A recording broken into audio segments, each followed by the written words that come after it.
In June of 2021, I decided to boot up a game called Control. It had been sitting in my Steam library for a while, so I figured it was time to give it a shot. I played for about an hour and thought it was fine, but nothing remarkable. Then I got stuck on the first boss and promptly quit. Fast forward 2 years later. It was October of 2023 and Alan Wake 2 was about to launch. All my social feeds were abuzz with praise for Finnish studio Remedy Entertainment. Meanwhile, I had just arrived at university and was struggling. I needed a good piece of fiction to dive into, to escape the difficulties of college life. I had also just purchased a new computer, one capable of ray tracing. I was hankering to put my new rig to the test and witness the power of this lighting technology firsthand. So, I decided to re-download Control. And then, it just clicked. I fell in love with the game, and soon after rolling credits on Control, I decided to buy and play through Alan Wake 2, then Quantum Break and Max Payne, and as I'm writing this, I've just wrapped up my first ever playthrough of Max Payne 2. In just a matter of months, I went from having never played a Remedy game to being a die-hard fan of the studio. So, what was it about Control that captured both my attention and my imagination? Control isn't a perfect game, at least in my opinion. I have a fair number of issues with it, issues we'll discuss later in this video. While those problems are more than just nitpicks, they're also easily overshadowed by everything this game does well. Control isn't perfect, but it doesn't need to be. It has the juice, that special sauce which determines what games can really stick in your brain for months after playing. Let's talk about it. If there's a single genre that Remedy's best known for, it's the third-person shooter. All of their landmark titles, Max Payne, Alan Wake, Quantum Break, fall into this genre. While each of these games have their flaws, they're all fun to play, and Control is no exception. Let's start with the gunplay. Control is unique in that it lacks a typical roster of weapons. Instead, you wield the service weapon, an amorphous gun that has the power to shift into a number of forms that are unlocked throughout the course of the game. Here's a quick rundown of each one. Alright, starting up first, we have Grip. This is your standard pistol. It fires a single round at a time, and it does some damage with some precision.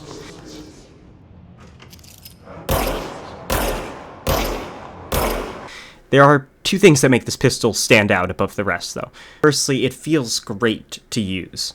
In many shooters, I find that the base pistol often looks and sounds like a dart gun. Grip feels like a proper revolver. It has a hefty bit of recoil and makes a super satisfying sound when fired. Secondly, unlike most starter weapons in games, this pistol doesn't become irrelevant the moment you pick up another gun. Throughout the course of the game, I found myself using Grip a lot. It scales well with the rest of your arsenal and never feels useless. 8 out of 10. Shatter. Okay, I find that many shooter games struggle to get the shotgun right. I mean, Doom nailed it right out of the gate pretty much, but most other games, it just doesn't always have that oomph you're looking for. But Shatter feels great. It looks weighty and it sounds punchy, like any good shotgun should.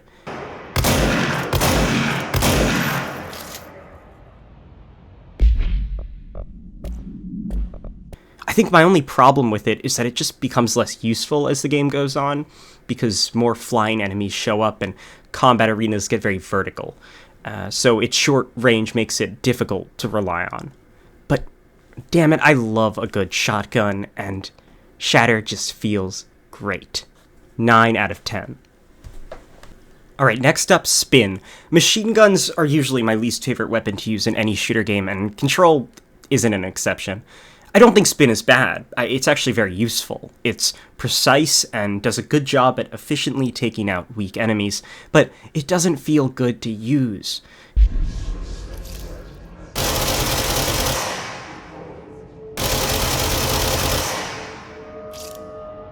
Because when it's fired, it just sounds really weak. You know, I can't tell if it's firing bullets or foam darts, so gonna have to give this one a 6 out of 10. Alright, here we have Pierce.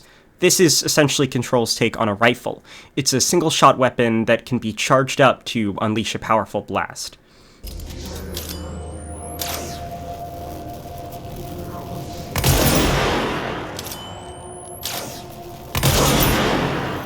It's very useful against bosses or enemies with high health bars, both of which are, unfortunately, it's very scarce. So, you don't actually have many real use cases for it, but it's still very fun to use, and it's pretty good at taking out environmental hazards from afar, so that's where I found it to especially come in handy.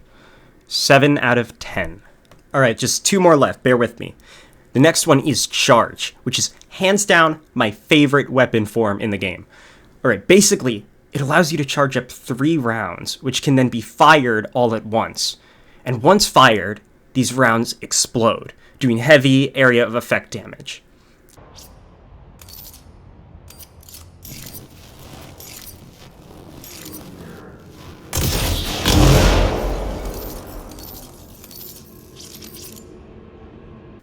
This thing is so good for crowd control, it's unreal. The AoE just makes it really good at taking out all those fast-moving and flying enemies. Plus, the explosions do a heck of a lot of damage, so it's really good at taking out those bosses as well. And it's just real satisfying to, stand back, fly in the air a little, and just watch everything explode. 10 out of 10. That's how you do a good weapon in a video game. Alright, last up is Surge. Now this one is exclusive to the AWE DLC, which we'll talk about in more detail later on. It's a grenade launcher and is capable of lobbing 3 sticky bombs at a time. These can be detonated remotely, but will explode automatically after a few seconds. And, this form in general is fine, but its use cases are pretty limited because the charge mode also fires explosive shots. Additionally, because Surge is found so late in the game, I just never fully integrated it into my playstyle, so 5 out of 10. It is worth mentioning that Control lacks a traditional reload system. Instead, guns have to recharge after their ammo is depleted. I don't mind this system. It's not anything remarkable, but it works. Each weapon can be altered by using various weapon mods, which are typically found by killing enemies or opening these chests that are scattered across the game world. I really like this game's mod system. During my time with Control, I found that my playstyle was actually largely determined by what mods I was using. Maybe I'd prioritize rate of fire and ammo count so I could mow down enemies with spin, or maybe I'd increase the power and reload speed of Charge. Or snap an explosive ammo refund mod on there so I'd rarely have to think about my ammo count to begin with. My point is that Control's mods feel impactful. They aren't just random stat buffs, but instead are thoughtfully designed upgrades which allow for simple but meaningful buildcraft. My one issue with this mod system is that mods drop a little too often. By the end of the game, my mod inventory was almost constantly full. See, mods are organized in tiers which determine their rarity. The least powerful mods are also the most common, and vice versa. So after most fights, I'd end up with pockets full of junk, which I'd have to sift through to make room for even more junk.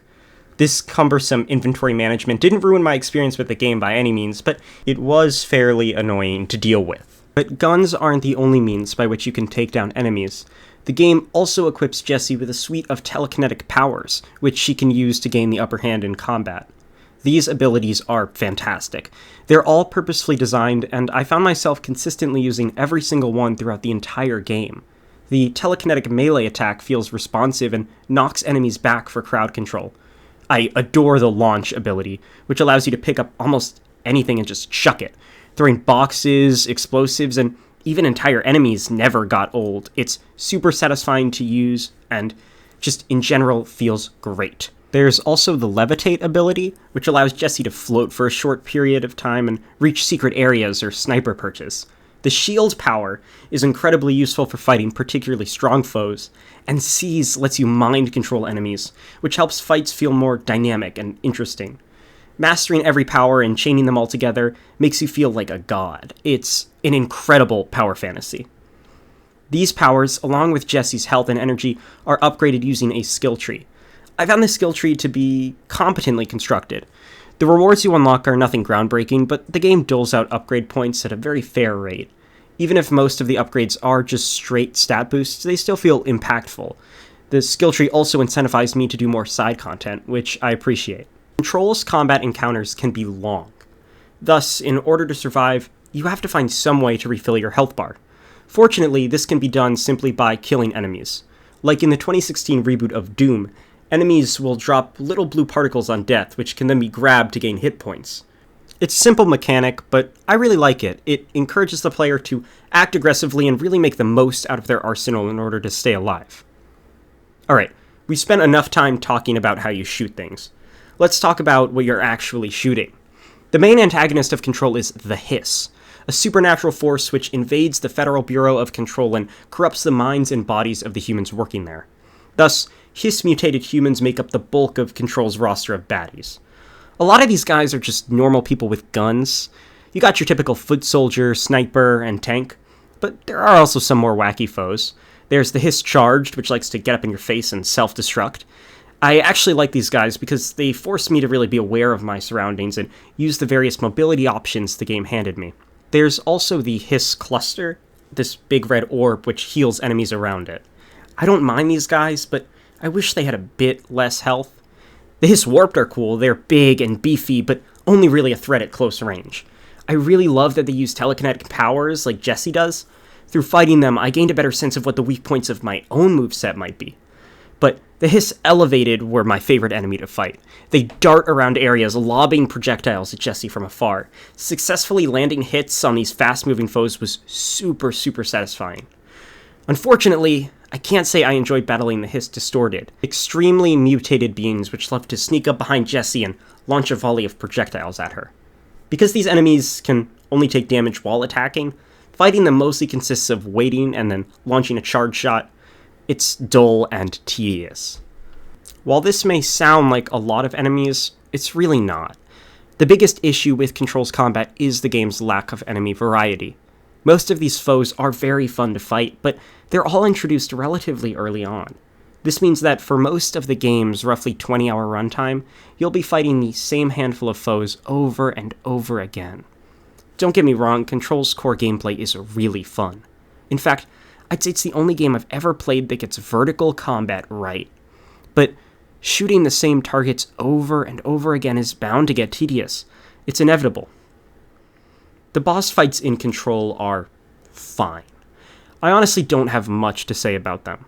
They're generally similar to any other fight in the game, except now there's one guy with a big health bar.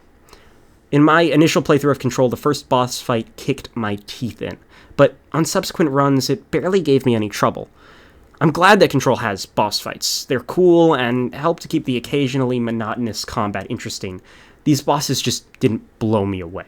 It's also worth mentioning that Control has a few puzzles, but they're all very simple. I imagine that they're here mostly to give players a break from the combat, a job they do well enough. As a whole, I really like the core gameplay of Control. The gunplay is superb and is only heightened by an excellent suite of telekinetic powers.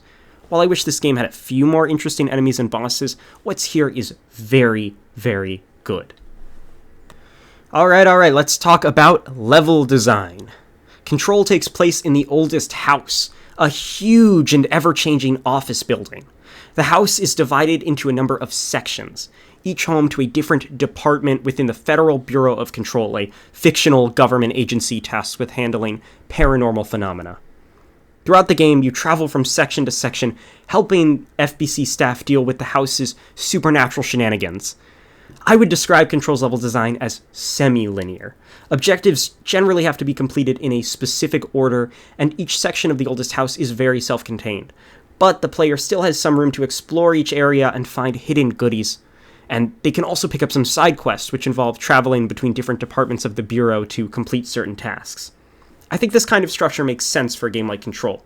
Control is linear enough that Remedy can tell a coherent and strong story, but open enough that the oldest house actually feels like a vast, unknowable space, as it's supposed to be. When Control first came out, I remember hearing it described by many outlets as a Metroidvania. Metroidvania is even listed in the game's Steam tags, right next to shooter and epic. I don't know what the heck epic is supposed to mean in this context, but we'll roll with it. I was confused by the Metroidvania label before I played Control, and I'm still confused by it today. Let's get this straight once and for all. Control is not a Metroidvania. In a Metroidvania, the player explores a maze-like map, collecting items which grant them certain abilities. These abilities then allow the player to access new areas, oftentimes by backtracking to places they've already been. In Control, you explore a semi-linear map to get items which grant you new abilities. These abilities generally don't help you reach new places. Yeah, they're mandatory to progress, but unlike the Monarch Wings in Hollow Knight or the Morph Ball in Metroid, they don't naturally open the path forward. To be clear, I'm not mad Control isn't a Metroidvania, I just feel the need to be pedantic and give my 2 cents on this whole genre misconception.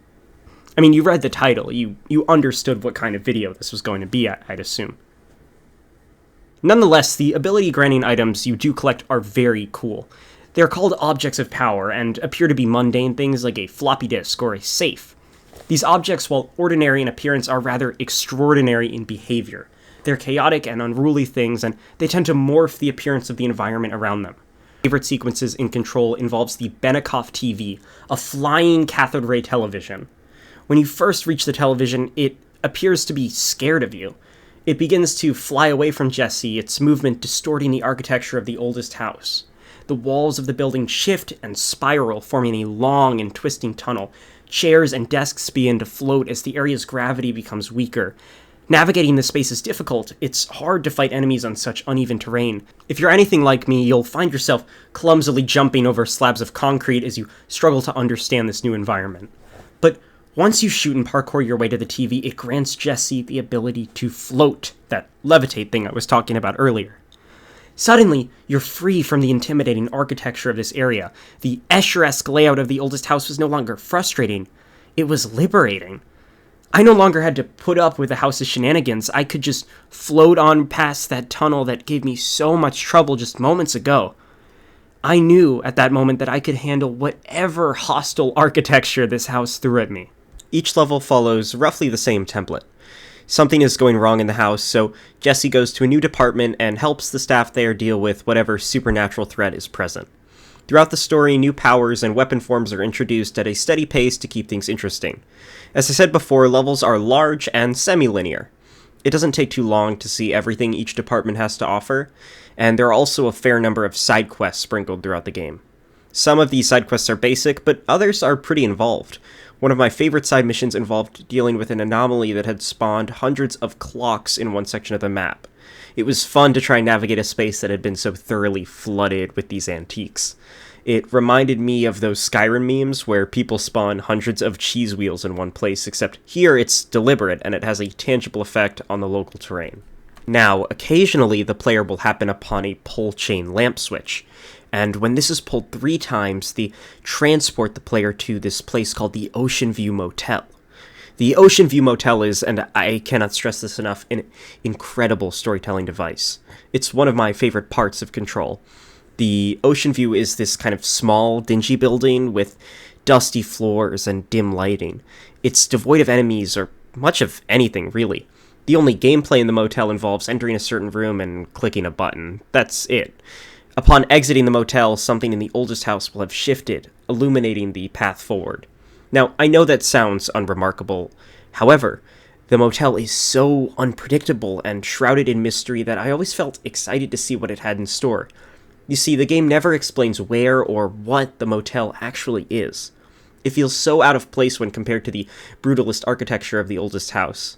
Occasionally, you can hear the sounds of people just beyond its front doors, but you can never know exactly what lies beyond the motel walls.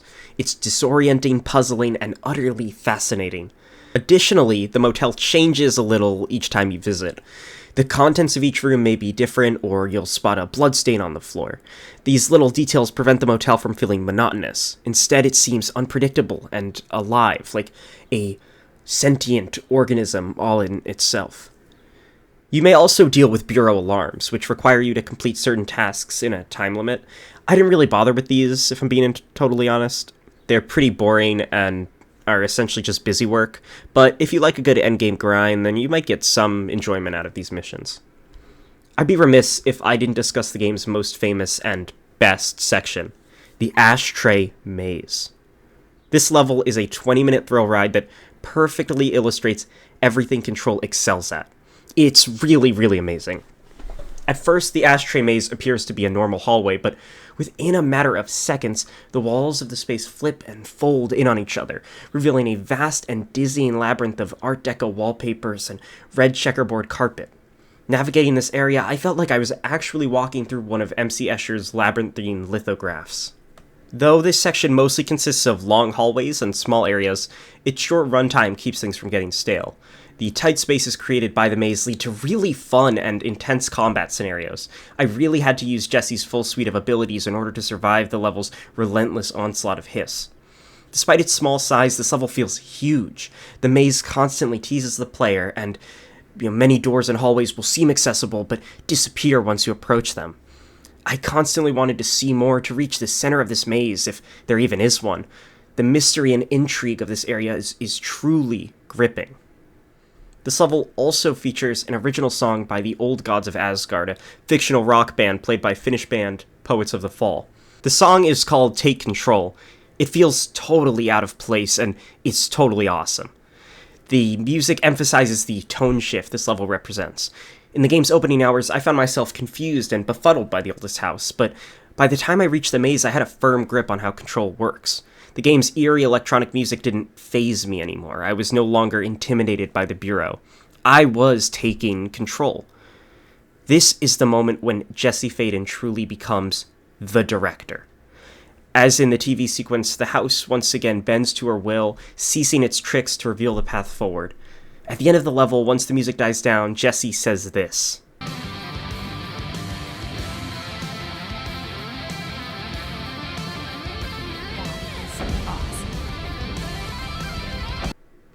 I couldn't agree more.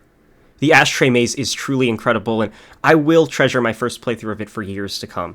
It's worth playing through Control just for this section alone. When Control first released, I heard a lot of buzz about the game's visuals.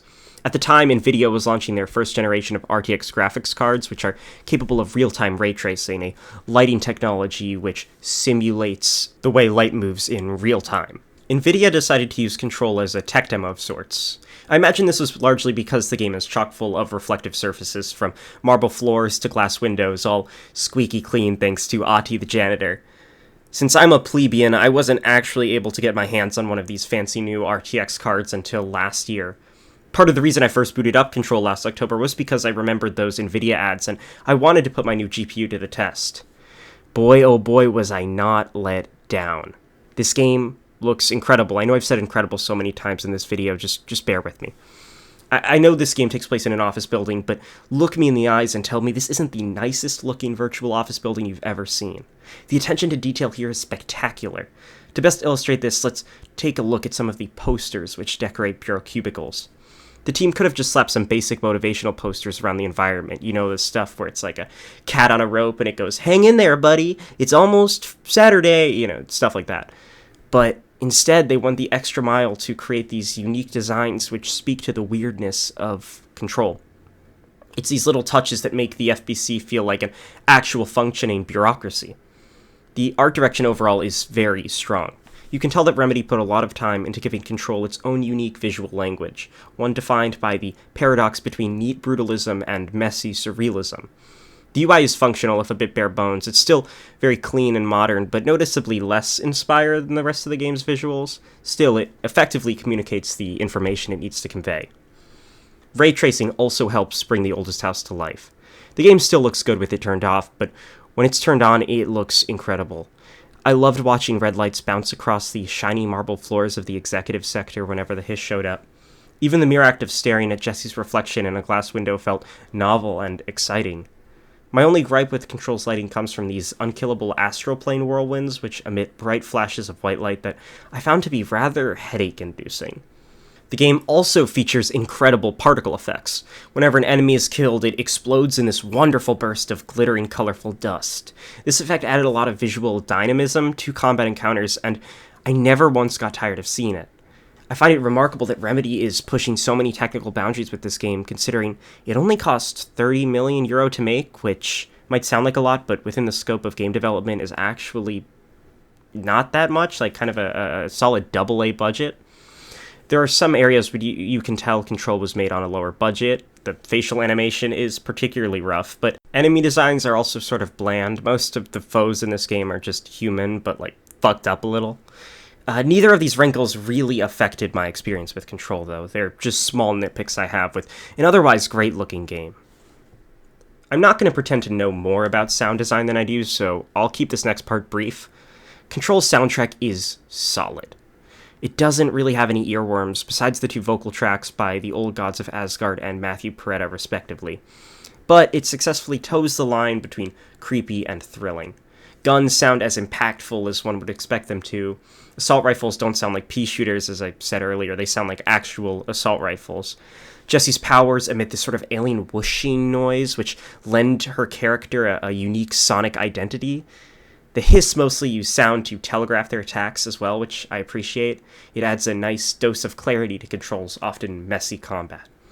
Their wails and groans are suitably threatening and help to maintain the game's larger horror atmosphere. Alright, time for the big section. Let's talk about this game's story. I have a number of conflicting feelings about Control's story. When it works, it's great. But that makes the moment when the plot stumbles all the more noticeable and disappointing. I have a lot to unpack, so why don't we get started? The main plot begins with Jessie Faden, partaking in America's favorite pastime, trespassing. Jessie is a stern-focused woman, a real professional. She's played by Courtney Hope, who also played Beth Wilder in Remedy's previous game, Quantum Break. For years, Jessie has been trying to track down her brother Dylan, who mysteriously vanished when the two were just kids. This search has led her to the Oldest House, a headquarters of the mysterious Federal Bureau of Control, a covert government agency specializing in paranormal anomalies. They have a lot in common with the SCP Foundation.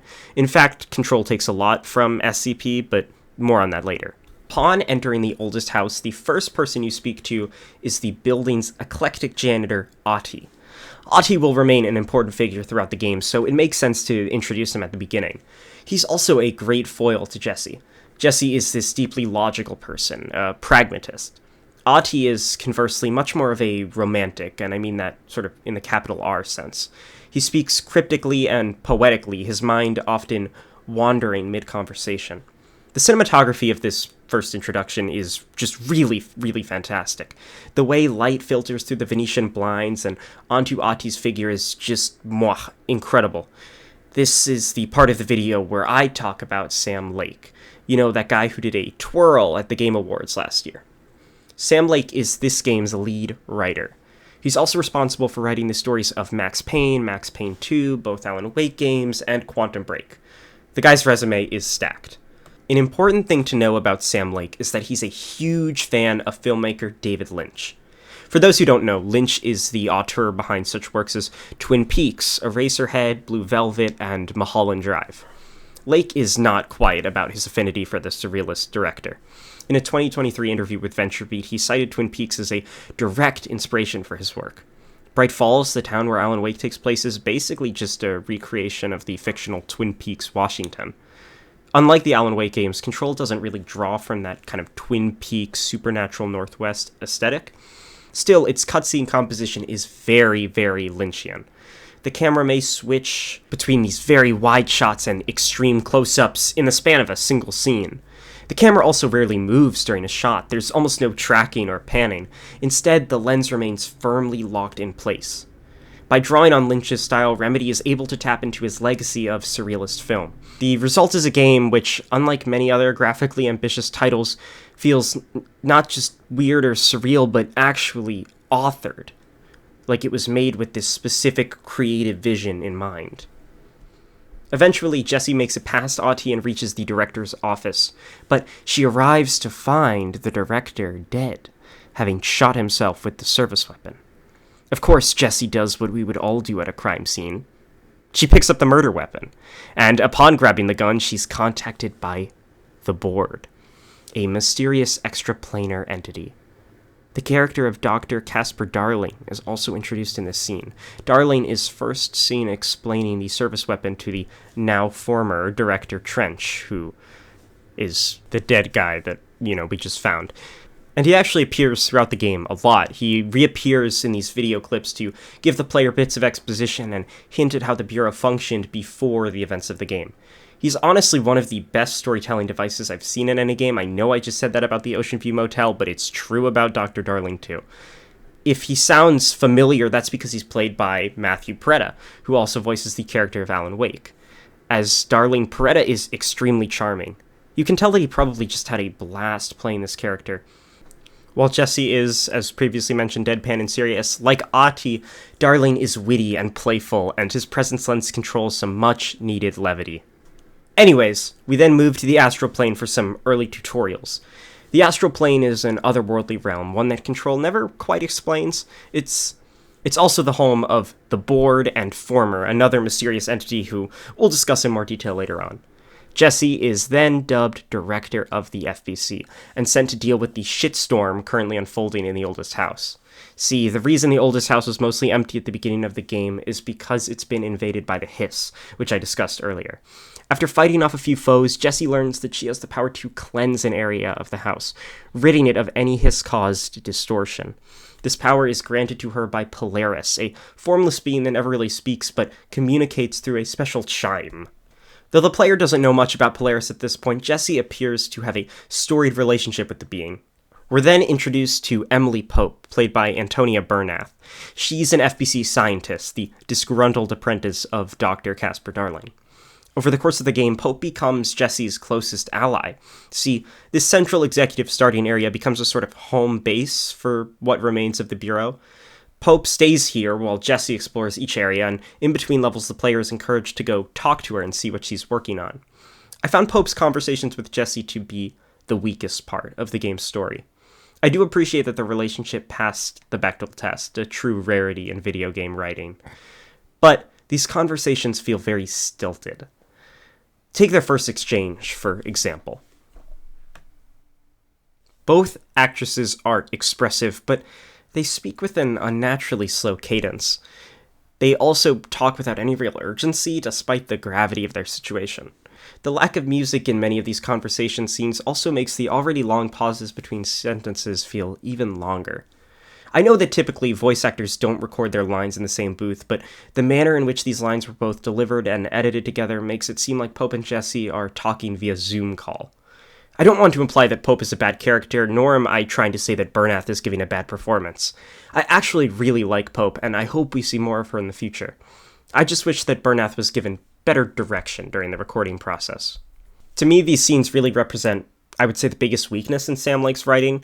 He's incredible at world building and coming up with these amazing scenarios, and also coming up with these really, really beautiful pieces of prose, but he does struggle with dialogue. It's something that he improves on in Alan Wake 2, but you can definitely see it's maybe one of his weaknesses here in Control. Pope informs Jesse that before his disappearance, Dr. Darling invented a device known as the Hedron Resonance Amplifier. This device is what allowed her and a handful of other Bureau employees to withstand his distortion and remain human instead of becoming monsters. From here on out, the game follows a relatively predictable structure. Jesse travels to a floor of the Bureau in search of survivors, hoping to learn more about her brother Dylan's whereabouts. She completes some tasks, maybe gains a new power, then returns to Emily to discuss what she's learned. One such journey takes you to the maintenance sector, where you do some chores for Ahti and help interim security director Simon Arish fix the house's power plant. I loved spending time with Ahti here. I can't give enough praise to Marty Swaslow, I hope I'm pronouncing that right. He knocked this performance out of the park. I found Ahti's presence to be rather comforting. Sure, he's eccentric, but his composure in the face of Hiss invasion is really reassuring. Next up, it's time to find the hotline, a mysterious phone which should allow Jesse to contact the deceased former director Trench. In order to find it, you have to traverse the communications department. I adore the ambiance of this region. Because the Hiss are present in this area, many rooms are soaked in a beautiful bright red light. Not only is this light threatening, it's also a great visual indicator of which rooms you're yet to explore. And additionally, it has the effect of making areas without this warm lighting feel especially cold and unwelcoming. The harsh fluorescent lighting of the Oldest House is just as unsettling as the red lighting which accompanies the Hiss, and the combination of these two lighting styles give the first few hours of Control a fun, spooky atmosphere. After fighting some Hiss, you'll find a floppy disk and gain the launch ability we discussed earlier. You'll also get level 1 FBC clearance. As you'd expect, these clearance levels are mostly just a means of preventing players from accessing specific areas until certain points in the story. But they also encourage backtracking, as you'll often find these gated doors in your first run through a level, but you won't be able to open them until much later on. One of my favorite puzzles is actually locked behind one of these doors. Basically, the FBC was experimenting on this roulette wheel that's cursed to never let bettors win. Before the Hiss invaded, a group of scientists were trying to make themselves as lucky as possible in order to counter the effects of this roulette wheel. Stumbling upon their research, you have to piece together what to do in order to make yourself luckier than the wheel is unlucky. This involves using a bunch of classic good luck charms from across different cultures. A waving cat, a four-leaf clover, a golden fish. The puzzle itself isn't too hard, but this whole premise is so charming. I adore how Remedy pokes fun at existing superstitions by taking these irrational ideas and examining them under a scientific lens. It results in this unique brand of humor specific to the setting of Control. Eventually, we reach the first fight against Dr. Tomasi. I have a weird history with this boss battle. In my 2021 playthrough of Control, this fight annoyed me so much that I just decided to quit playing the game altogether. But on my second run through the game, this fight gave me no trouble at all. I'm not sure what changed. Perhaps it was just, as the kids say, a skill issue. I don't think this fight is very good, though. It mostly involves hiding behind a wall, waiting for Tomasi to strike, then throwing a few projectiles at him. But hey, at least it doesn't take very long. I think it'd be a waste of everyone's time if I were to do a full recap of Control's story, so from here on out, I'll be focusing more on certain moments that resonated with me during the course of the game's runtime. I really liked the aforementioned maintenance sector, a damp and grody network of pipes and tunnels that lies under a central executive. It's fascinating to see the physical infrastructure that actually powers the FBC. The sheer scale of the oldest house really hit me when I discovered the building contained an entire power plant, the NSC power plant, to be specific. NSC. I wonder what that stands for, NSC. Nuclear something? What?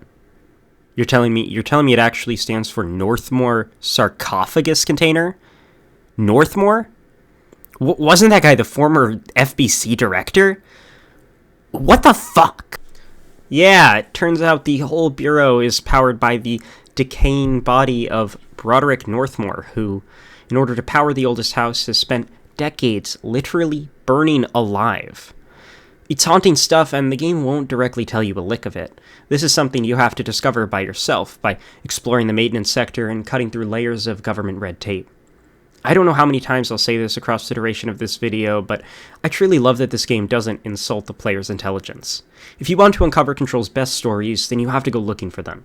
You have to be the conspiracy theorists, piecing together disparate threads to form a coherent and compelling narrative. Different games require different narrative designs, but in general I far prefer this deductive style of storytelling compared to being spoon-fed a narrative. I also want to shout out this HRA puzzle you solve in the research sector. It's another instance of the game not underestimating the intelligence of the player. This puzzle isn't very difficult, but it requires some thought, and I really appreciate that the game gives you time to work through it instead of having some companion tell you the solution instantly, cough, God of War, cough.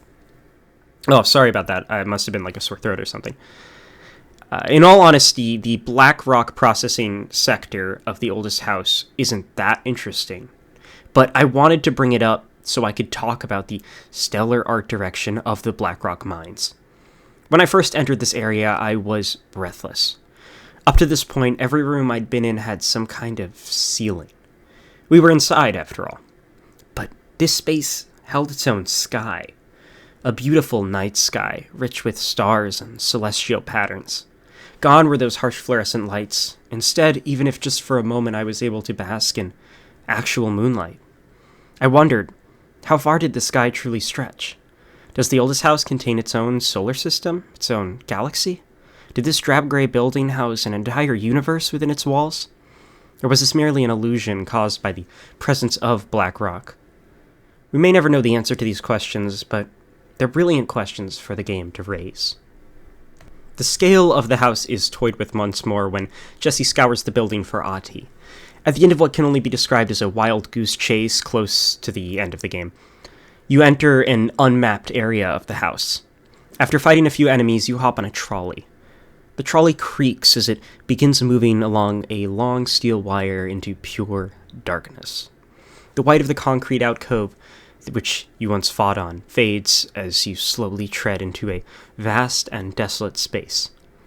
It's at once industrial but also cavernous, primitive. There's nothing here.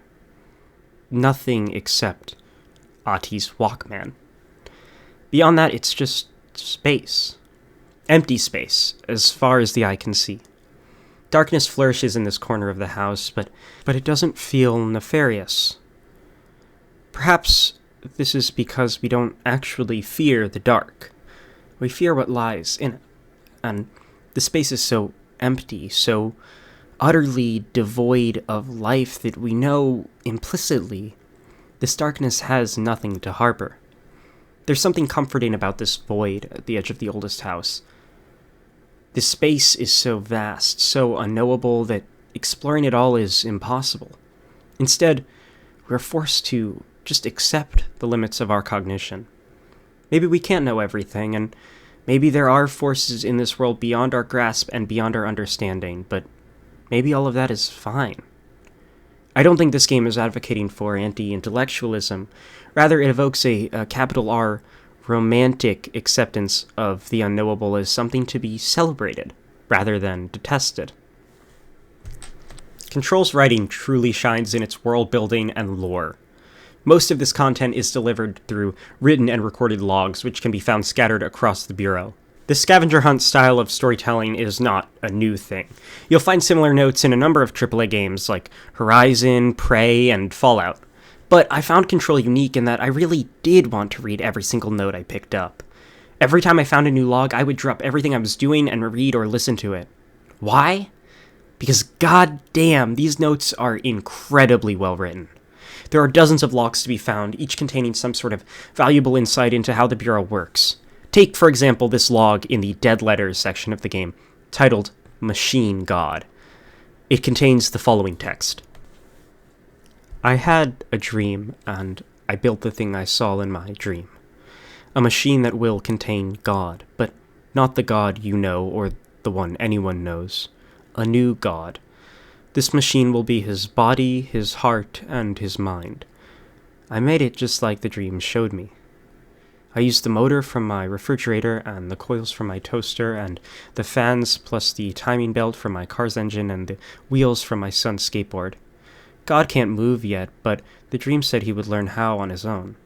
This is just a beginner's body. Like a baby's, but a machine instead.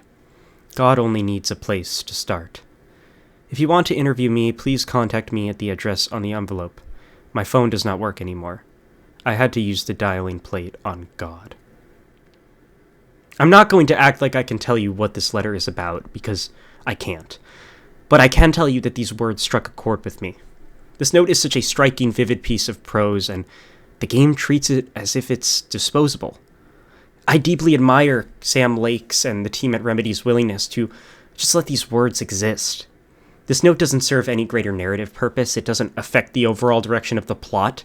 It's just a delightful little story tucked away in one of the game's many corners. And nearly every single log in the game is like this, a beautiful piece of writing there for you to find and enjoy all you want, before eventually moving on and continuing to play the game. Perhaps a whole short story about this junkyard god could be interesting, but I think the folks at Remedy know that some ideas are best expressed concisely. A story does not have to be long to be impactful. Control is relatively conservative in its use of live-action film. Dr. Darling's diaries make up the bulk of this footage. Player can also find episodes of an FBC-produced television show called Threshold Kids. I love these videos, they're genuinely very unnerving.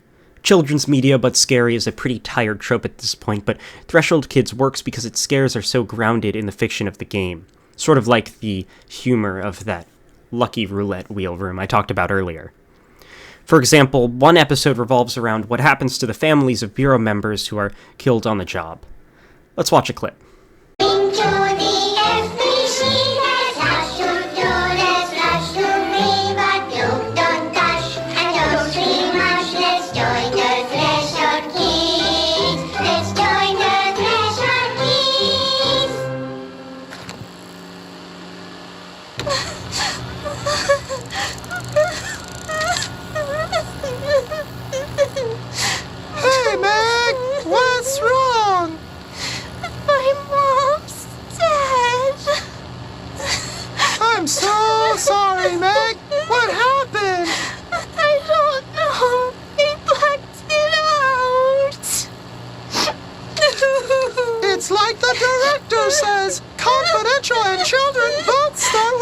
me!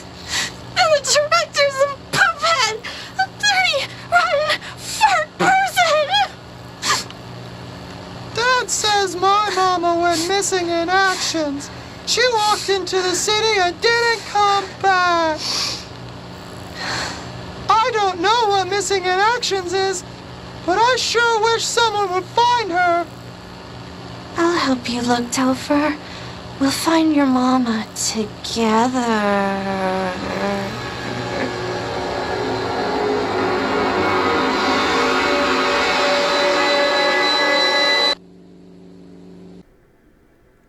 Throughout the game, I was conditioned to understand the rules of the FBC. Watching Threshold Kids, I was forced to then fully grasp the disturbing implications of said rules. Threshold Kids reminded me that behind every cold and uncaring bureaucracy are people with lives, families, and relationships. The characters of Control felt so much more real once I was reminded that FBC employees have a life outside the Bureau. There's something so dehumanizing about office buildings. I feel like I've been trained to see the people who work inside them as mere cogs in a corporate machine when that really couldn't be further from the truth. Quickly circling back to the hotline I mentioned earlier, that item actually has the function of unlocking short audio recordings from former FBC director Trench. Trench is played by the late, great James McCaffrey, who unsurprisingly gives an incredible performance. For those who don't know, McCaffrey was the voice of Max Payne, and he really takes that character's hard-boiled charisma and combines it with the frustration of a tired bureaucrat. The result is an extremely compelling character, who I just wish we got to spend more time with. I also think the writers do a great job at handling Jesse's backstory. At the beginning of the game, we know this much. Jesse's brother Dylan went missing when she was a kid, and she's since devoted years of her life to searching for him. That's it. But over time, the game slowly begins to dole out more and more hints at who Jesse Faden actually is. I really like the idea of starting a game without fully understanding who the protagonist is. Because we know so little about Jessie, she comes off as an unreliable narrator, which adds to the game's overall sense of mystery. Over the course of the game, Jessie learns that the Bureau has been tracking her for years. Through the data we collect, we can piece together exactly what brought Jessie to the oldest house. See, when Jessie was young, she and some other children, including her brother Dylan, stumbled upon a mysterious slide projector. The kids quickly discovered that the projector could be used to open gateways from their hometown of Ordinary, Maine, into other dimensions. They began to explore these alternate universes. In one of these instances, Jessie and Dylan stumbled upon a formless alien intelligence. This being, whom Jessie dubbed Polaris, imbued the siblings with special powers. Eventually, some other kids used the projector and came into contact with another being, this one called the Not Mother. They quickly fell under her influence and began to act more violently and erratically. Then, one morning, Jessie woke up to find that every single adult in her town had vanished. Panicking, she ganged up with some other kids to try to figure out what was going on. She stumbled upon the children who were making contact with the Not Mother, only to find they'd been transformed into what she calls dung monkeys. These children have been colluding with the Not Mother to try and bring her back to our reality. Realizing this, Jessie grabs the projector and runs. The dung monkeys and the Not Mother chase after her, only to be ambushed by Neil, one of Jessie's friends, who has turned himself into a dog. Jessie can't turn off the projector, so she changes slides to speak to Polaris, who teaches her how to shut the machine off. And with that, the dung monkeys and the Not Mother disappear. The Bureau, noticing this commotion, enter Ordinary and proceed to kidnap Dylan and seize the slide projector. Both Dylan and Jessie would continue to be monitored by the FBC as part of their Prime Candidate program, an initiative designed to locate Trench's successor. Jessie remained free and continued to communicate with Polaris while she searched for Dylan. Dylan, meanwhile, felt as though Polaris had abandoned him, and he laid in Bureau containment for many, many years. We learn most of this information from Jessie's therapy sessions, which have been wiretapped and recorded by the Bureau. When was this? Can you remember? At parties? Barbecues? How did it make you feel? Did your parents ever show pictures that embarrassed you? Was alcohol ever involved at these parties? Did your parents drink?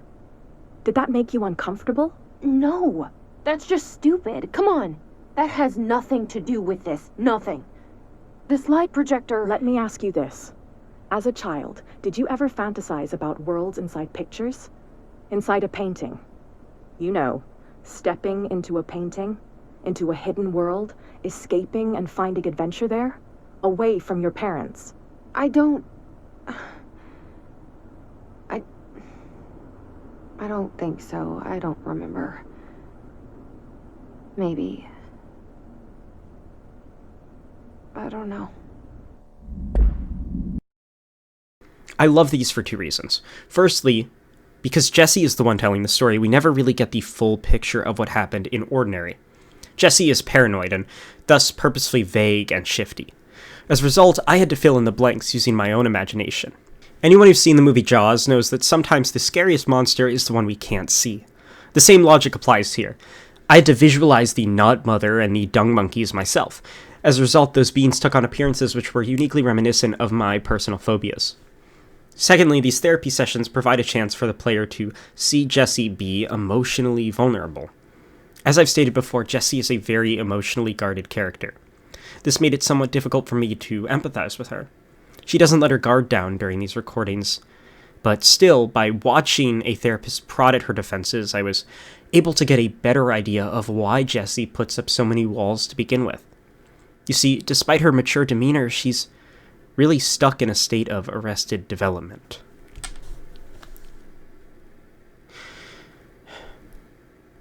In order to cope with what happened in Ordinary, Jesse turned to conspiracy theories. She rejected reality for a storybook world full of cryptids and UFOs.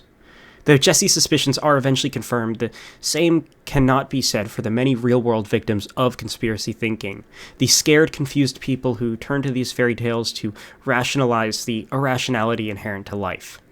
Control laughs at conspiracy theories, sure, but it doesn't laugh at those who believe in them. That's admirable. It shows a degree of emotional intelligence and sensitivity on the part of the writers which is rarely seen in the AAA gaming space. I can't talk about Control's story without bringing up the SCP Foundation. For those who don't know, SCP is an online fiction project written by an ever-growing number of authors located across the globe. It's comprised of a number of logs, with each one cataloging a specific paranormal anomaly or entity. There's no doubt in my mind that Control was inspired by SCP, but I don't know, is that really a bad thing? I like that SCP is written by so many different people, but it's also fun to see this format tackled by a smaller team with a much more unified creative vision. SCP is a hodgepodge of styles and moods, which is wonderful, don't get me wrong, but I think having a consistent tone is important when building a world that players are supposed to be invested in. If you want a player to truly feel like they're inhabiting a digital space, they need to have some idea of how that said space works.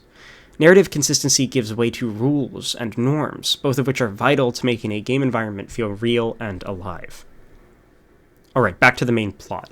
I'm not going to discuss the ashtray maze here, since I already talked about it at length during the level design section of this video. After traversing the maze, you end up in the Dimensional Research branch. Here you do some basic platforming and puzzling. None of it is particularly notable or interesting. Honestly, all this area really does is further the idea that the ashtray maze is the true narrative climax of Control. It's not the actual narrative climax, we'll get to that later, but it's the most energetic and experimental the game gets. I find it really odd that Control's best level has almost nothing to do with the main story. It's like the designers at Remedy knew the maze was cool, but didn't really know what to do with it, so they kind of just shoved it in towards the end of the game. Okay, I said I would move on, so let's move on. Eventually, you reach Hedron, the thing powering the HRAs that prevent Hiss from infesting ordinary humans. Hedron is, surprise, surprise, actually Polaris, Jesse's not-so-imaginary friend. It's also revealed that the Hiss come from the same place as Polaris, Slidescape 36, and that Trench and Darling have been studying Polaris for years. It's no wonder, then, that Polaris was able to lead Jesse to the oldest house. I adore these final video diaries from Dr. Darling. As he finds out the Hiss are coming, he just goes full mad scientist mode. The lighting gets dimmer and less warm. Darling's hair gets messier, his face grows weary, and eventually he abandons his professional costume altogether. Every time Jesse is faced with something she doesn't understand, she distances herself from it. She goes into hiding, she turns to conspiracy theories, she tries to look away as best she can. Darling responds differently to paranormal phenomena. He is obsessive in his attempts to rationalize everything he is faced with. This is because, unlike Jesse, Darling assumes that anything can be rationalized with proper testing. There's a part of me which finds this dedication to the scientific method to be rather admirable, but I also find it to be rather foolish. To me, behind Darling's instruments and experiments lies a hubris, or a cowardice, which motivates him to believe that everything must have an explanation, that there simply must be some sort of logic to the universe. In the end, Darling exposes himself to Hedron and disappears, allowing his work to consume him entirely. Perhaps his quest to understand the inexplicable, to bring order to a realm of pure chaos, was a noble pursuit. Perhaps it was just plain stupid. I'll let you decide how to feel about him. After reaching Polaris, Jessie's mind is suddenly attacked by the hiss. She tries to fight it off, but to no avail. Writhing in pain, she eventually succumbs to the hiss's power while basking in a sea of red light. Roll credits. Except, not really. It quickly becomes clear that this bad ending was a mere fake-out. Jessie awakens to find herself in a muted version of the executive sector. In this version of the oldest house, she is not the director, but a mere secretary, a cog in the greater machine that is the FBC. I admire how the following section uses gameplay to illustrate Jessie's buried insecurities. Throughout the game, everyone has been referring to Jessie as the director, but it's clear she doesn't feel like she has any control over the FBC. Now, in this section, you're handed a series of rote tasks to perform across the Bureau, and you do them over and over again, and they never end, essentially. You're doing them over and over and over and over. And it is at this point where Jessie realizes that she's not a cog in the machine, or at least that she's maybe let herself be a cog in the machine until this point. And that in order to save Dylan, in order to save herself, she needs to stop taking orders from other people and stop following wherever the wind takes her and start carving her own path. Stop living life in relation to the Bureau and start living her own life. And she takes control. She's able to successfully gather her confidence and start living her own life. And through that, she uses Polaris and she fends off the hiss. And that brings us right into this game's final boss fight, which is pretty anticlimactic. The final battle against Dylan isn't much of a boss fight, because you actually do the same thing you've been doing this whole time, which is fighting waves of hiss enemies inside a series of linear combat arenas. Then bam, it's over. I also found the ending to be pretty abrupt. The real ending, not the fake one. Jessie basically says, "I'm the director now, bitch. Also, Dylan's in a coma, and yeah, we still can't leave the oldest house." Roll credits. It's clear that this game's designers wanted to leave room for a sequel and encourage players to keep doing side missions after they've completed the main story. While I understand that, I still wish the game had a more conclusive ending. Perhaps you could have Jessie find one final file on the Ordinary incident, which would give both her and the player more closure. Or maybe she receives one more call from Trench, wherein he gives her some post-mortem advice on how to be a good director. I don't know. Something more would have been nice, though. With that, I finally covered everything I wanted to discuss regarding the base game of Control. But wait, there's still a little more. Following its launch in 2019, Control received not one but two major expansions. My therapist said I need to get better at stopping and smelling the roses, so you best believe we'll be giving this DLC the attention it deserves. Alright, round 2. The first of these two expansions is The Foundation, which released in March 2020, the perfect time to release DLC for a game about paranoia. I'm glad I didn't play Control back then, because I think I've pretty much repressed everything that happened during lockdown, and you probably have too. Anyways, The Foundation takes the player to the oldest house's, foundation. The basic premise is as follows. Through the hotline, Jessie receives a call from the board who asks her to visit the house's foundation. Upon arrival, she begins receiving hotline messages from the FBC's missing head of operations, Helen Marshall. Jessie is worried that Marshall may have died like Trench and begins looking for her. In doing so, she stumbles upon a damaged obelisk called the Nail. Most of the DLC involves running around caves and finding 4 nodes which can be activated to help repair the Nail and fix the oldest house. Former, a boss extraplanar entity who you can fight in the main game, also grants Jessie a new ability called Shape, which allows her to manipulate certain surfaces. It's only used situationally, usually in platforming sequences. The general consensus, and in fact my own consensus on this expansion, is that it's by and large fine. Like the base game, it features excellent environmental storytelling. I really enjoyed finding these audio logs from Theodore Ashe Jr., who was the FBC's head of research when the oldest house was discovered in 1964. I'm not going to give a recap of these sequences because the script is already getting too damn long and you're probably tired of this yap session by now, but they're very good and reminiscent of some of my favorite sections in Marg Z. Danielewski's seminal horror novel House of Leaves. The DLC also has some great interactions between Pope and Faden, addressing one of my biggest criticisms of the base game story. But everything else is just meh. The Foundation itself is pretty boring. It's basically just one big red cavern. The base game was visually repetitive too, but it made up for that by sprinkling little details across the environment which told the player more about the FBC's internal culture and politics. The Foundation has none of that. It's just red sand and beige rock. The expansion also introduces a new enemy type, the Hiss Sharpened. I really didn't like fighting these guys. In fact, they're probably my least favorite enemy type in the game. They have a lot of health, move super fast, and can take you down very quickly. And they're kind of just a slog to fight against. But that's not that big of a problem because this expansion is pretty short, and it culminates in a boss fight against Helen Marshall, who actually has in fact been infected by the Hiss. Once again, it's fine. It's another large arena fight in a game full of large arena fights. All in all, the Foundation is largely unremarkable. Even though I got this DLC for free with the game's Ultimate Edition, I imagine those who paid for it might have been a little disappointed. Still, I personally felt that the Foundation was worth checking out for the story, even if it doesn't do anything of note beyond its narrative design. Alright, DLC number 2. This is the big one. The one that everyone was getting hyped for and waiting for, the one that I actually heard about before I even played this game. AWE. AWE stands for Altered World Event, a term used by the FBC to describe any paranormal activity. But Remedy made it clear that Alan Wake was involved in this DLC somehow.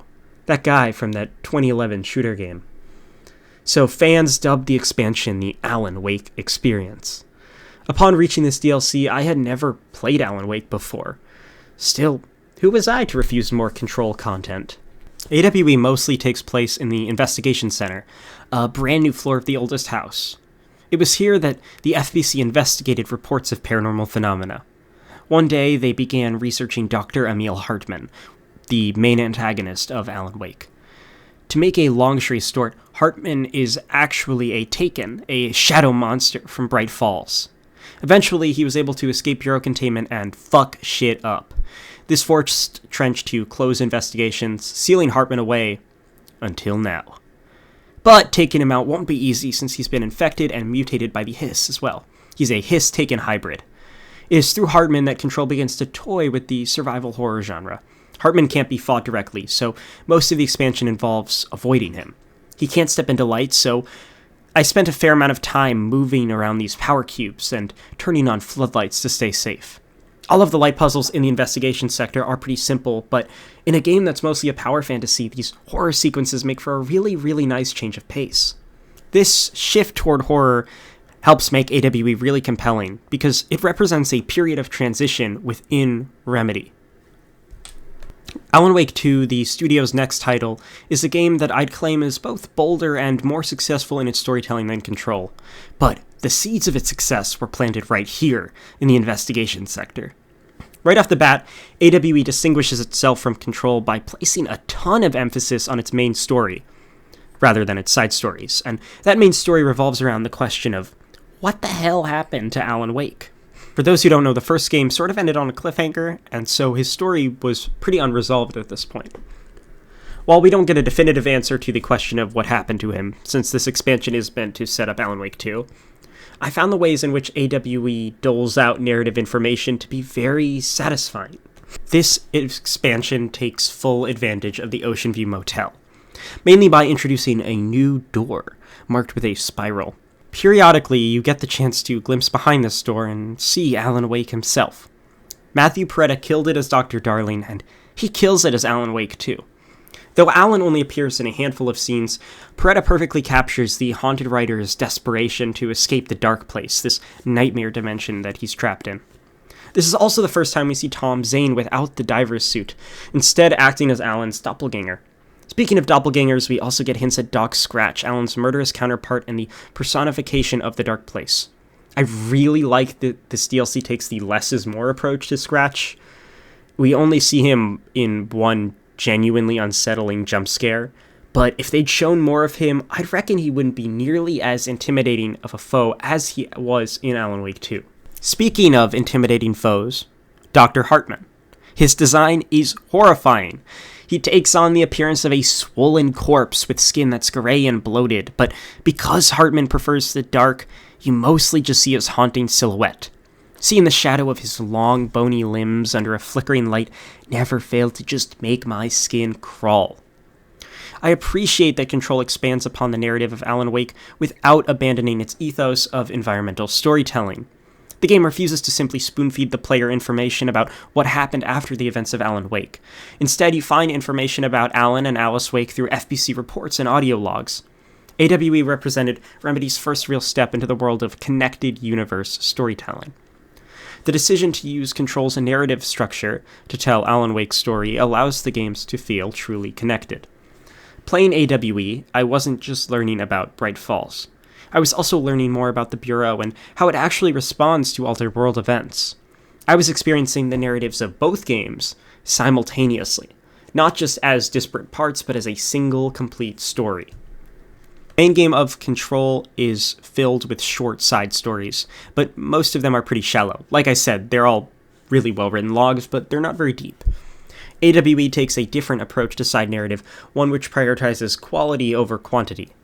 Besides Bright Falls, this DLC provides insight into just two altered world events, Eagle Limited and From Morrow.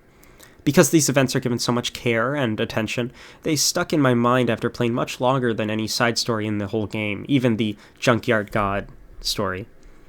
The story of Eagle Limited revolves around an attack on a train in Bloomington, Illinois, by a group of paracriminals, which are criminals who use paranormal phenomena to their advantage. These criminals destroyed a section of railroad track, causing a train to derail and killing 62 people. But you don't just learn about this incident through logs. You actually get to go inside one of the ruined train cars, which happens to be perfectly intact in its interior. And in a haunting little puzzle sequence, you essentially relive the explosion which took so many lives. Still, you never actually see any of the victims, just the objects they left behind. Once again, that less is more approach to storytelling is used to great effect. I doubt this sequence would have stuck with me if it just involved looking at some lifeless NPCs, but having to engage with the echoes of the dead was unexpectedly very moving. Once again, I was forced to imagine what these unknown souls looked like, which made these nameless side characters feel far more real than the average video game NPC. I found the From Morrow section of the expansion to be equally compelling. The story of this altered world event is based on the real-life Apollo 14 mission. In 1971, a group of United States astronauts landed on the From Morrow Formation, a craterous region on the moon. In our world, all 3 Apollo 14 spacemen returned to Earth safely after a very successful lunar voyage. But in the world of Control, those astronauts arrived back on Earth accompanied by a mysterious 4th crew member.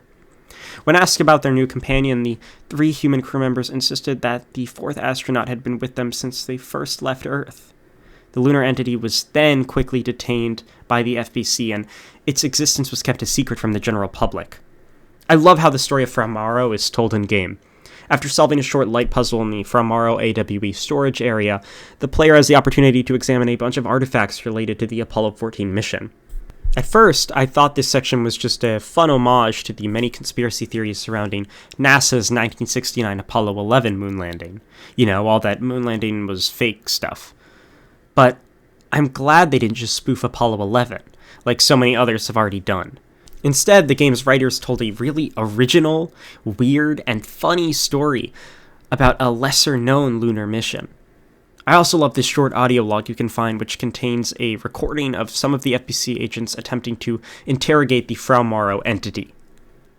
Jesus Christ, does anyone have any idea what this thing is saying? Hotly. Dirt arrange you. Why are you here? What the hell do you want?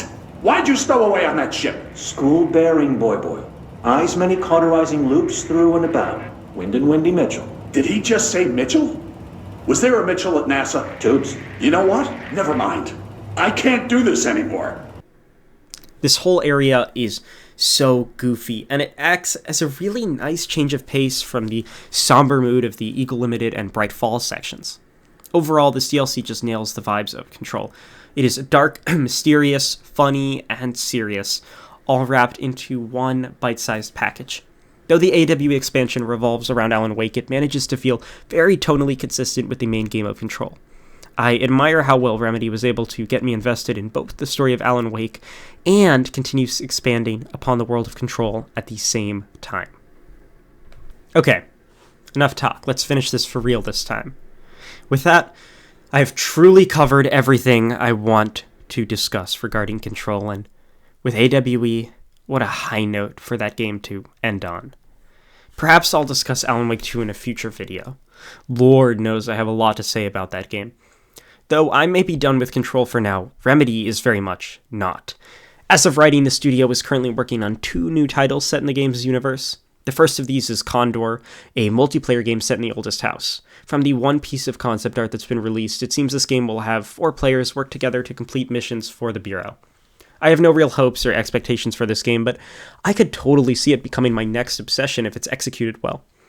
The second of these games is a full-fledged sequel to Control. We know next to nothing about this game, but there are a couple things I'd like to see Remedy iterate upon for the sequel. Firstly, I'd love to see more unique enemies and locations. The oldest house as a setting is brimming with creative potential. I want to see more areas like the Blackrock Mines and Ashtray Maze, locales that are truly surprising and exciting to discover. I'm sick of marble floors and fluorescent lights. Show me the weirdest corners of the house, places that not even the Bureau has explored. Get real funky with it. Let Remedy's incredible environment art team run wild.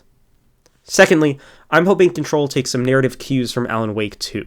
Unlike Control, Alan Wake 2 doesn't hide its best stories in logs and collectibles. Instead, all collectibles feed back into a main story that is compelling in a way Control's narrative never was. Saga and Alan have much stronger narrative arcs than Jesse.